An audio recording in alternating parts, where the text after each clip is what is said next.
We need more stuff in this area, specifically the central market area.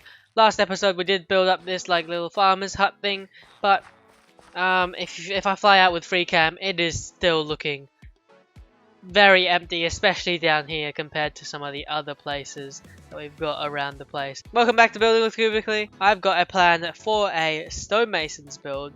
As you can see, this sign signifies that we have a stonemason build right here. Let me put that away. But yeah, we'll build this up. Let's just begin. Let's just kick off the episode for the first time with a time lapse straight away.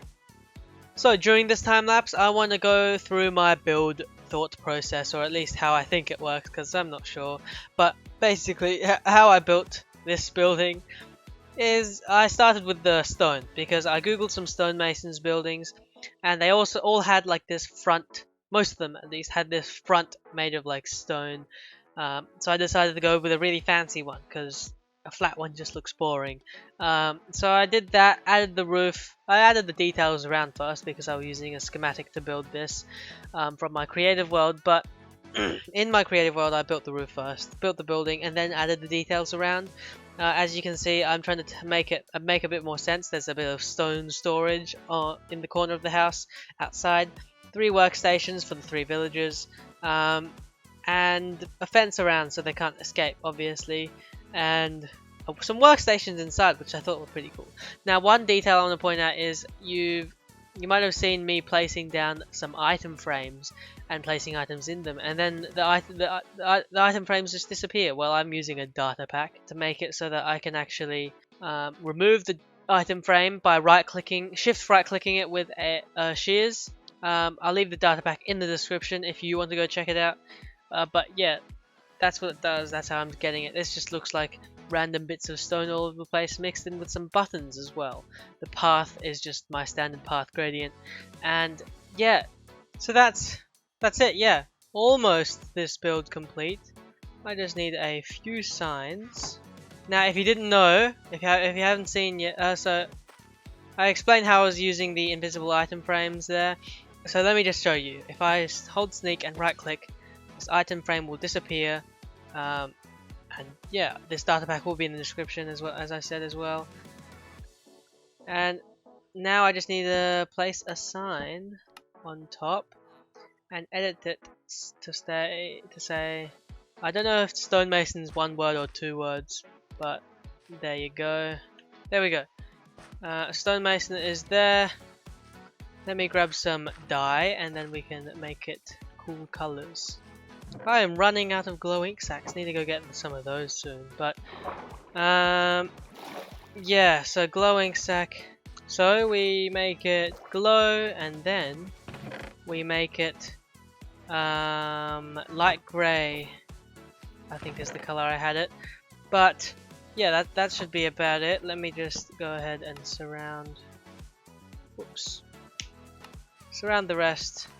Now it's done, except for the candles. I'm still gathering up some candles. I've got bees over here, 1 beehive, but it seems to be fast enough to be for what I want it to do. It should be full again. Yep, there we go. There we go. We got 3 more. So let me just show you some quick things. So one of the things I've realized is that candles are really cool. So if I just dye these candles light grey, I can hop up here. There we go, carefully parkouring. Okay. Then I had 3 candles on each of the points. This just makes the stone look like it's like more detailed, I guess. I've got it on the cobblestone fences here as well. I don't think I'm supposed to have that there. But yeah, I have it on the cobblestone fences, or at least some of them, and a few at the front as well. Yeah, but because it's the stonemasons, you'd expect it to be a bit more advanced, like better looking stone than everywhere else. I've got like this, yeah. So here's in the inside. I've got the invisible item frames, as I said. There's 3 workbenches, and I think once I've got the candles on each of these posts, it should all be complete. So let me just chuck this up here. But yeah, stone storage over here. Whoops, I forgot to share one. There we go. But yeah, I've got these like racks next to it, as I don't know how much I said in the I'm gonna say in the time lapse because I haven't recorded the voiceover for that yet. But yeah, I've got a nice workbench here with this supposed to be like a chisel, and chiseling the stones and stuff. I've got pickaxe on a shelf up here. I think this build turned out to be really cool. But yeah, let me know down in the comments what you think. Do you think there should be 2 more gates here, is the question. Do I have gates? Yeah, do you think there should be 2 more gates there? I feel like there might have to be. Does that look better? I don't know. Leave your thoughts down in the comments. But yeah, that's my thought process of this build here. Okay, so now that this building is done, I thought I'd just recap on what we've achieved so far on this series, and maybe show you some behind the scenes secrets that I've kept from video thus far. First of all, we built this house. This was our starter base. Now it's our iron storage. It is pretty nice. Then we built this path down here. Then we built some of the we built up this mossy cobblestone golem and these the Fletcher's place, and also the librarian's place. I believe that those were episode 1 and 2. Next, I believe we built up this farmhouse. I think that's what was next. We built up this farmhouse. Let me sleep. And oh wait, yeah, for those of you who haven't seen the Fletcher's area or the librarians, this is what it's like down here. We have Fletcher's. I use this for my main source of emeralds, turning wool to string to emeralds. I've got a data pack for wool conversion to string. Usually you can craft string to wool, but not wool to string, so I added that. I have a string duplicator in here. But yeah, this is the Fletcher's place.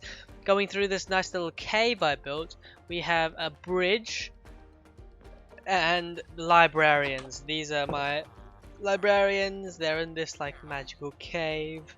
And next we built up this farmhouse up here. We will connect paths up soon. But yeah, so our farmhouse here, it's pretty simple. There's like a, well, it's not simple, but this is the main living area of the farmer that would be here. Then we have a barn up here. We've got cows in this over here, and a fox here apparently. Wait, I think I put him there. Camel here, but we can put some more animals here if we want to. That's the farm. We've obviously got the actual agriculture part at the front here. I think what was next was this space down here. Whoops. Was this place down here with our sugarcane and bamboo farm. This was not that far into the past anymore, so I don't think. But yeah, this area is our sugarcane and bamboo plus cactus farm down here. We've got an axolotl guy down here as well. Then I believe we built up this area for the housing. So this is the housing area we first built it. This is the residential area for the villagers that would actually live here. So this is where they would actually sleep during the night and stuff. It is a pretty nice area. This is probably one of the most relaxing places in the whole area. Oh wait, yes, I forgot. Up here is a storage system. Yeah, a storage system here. Fully automatic. Yeah, that's pretty much it for this storage system. And we built up that tree for a super smelter. Then we built up these two, but that's not what I want to focus on for this tour. That is just for a recap for anyone new to this series, because I know a lot of people are just joining us halfway through. But yeah, that's the history of this whole series. Now for the behind the scenes. So I'm pretty sure I have actually shown you what's behind our nether portal, which is just some other farms that we'd use a lot less. Egg farm filled up, cocoa bean farm for brown dye, dripstone farm which isn't working, probably needs to be full blocks up there. But yeah, these are just some less useful farms, as well as a cobblestone stone generator behind the nether portal tucked away. Yeah, and then if we head through the nether, some materials I've been using in the tree above us and in the more recent builds have obviously not got biomes close to us. So I've located a few biomes off camera and made massive nether tunnels. Well, not massive, just long nether tunnels all the way to them. So up here in the nether we have a really long tunnel down here through this portal, I forgot. I think it's a desert. No, this is just dirt collection, I guess, because we're not really close to any places. Yeah, so this is just dirt collection. Yeah, as you can see, I've been mining out a whole bunch of dirt. Not really sure why, I just needed some for something, I remember. But yeah, this is just where we collect our dirt and do some more resource gathering so it doesn't destroy the landscape. This nether portal is to the desert. This is the closest desert to us, and it's like a couple hundred blocks away in the nether, so that's thousands of blocks away in the overworld, which is quite crazy.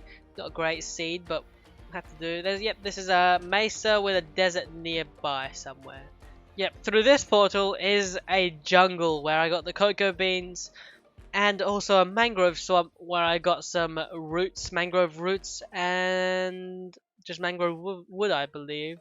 But yeah, this is where I've been gathering my resources. Some of the more obscure ones that you can't really get near where I set up my base.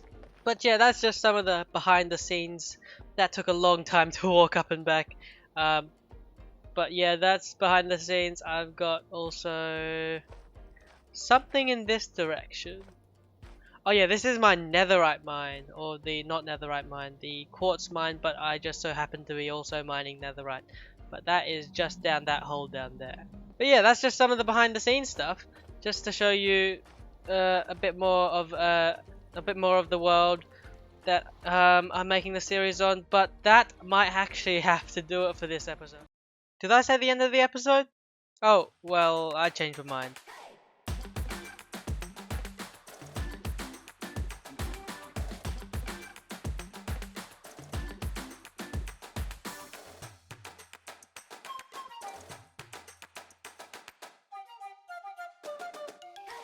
So, it's been a while since that last clip, maybe about half a week.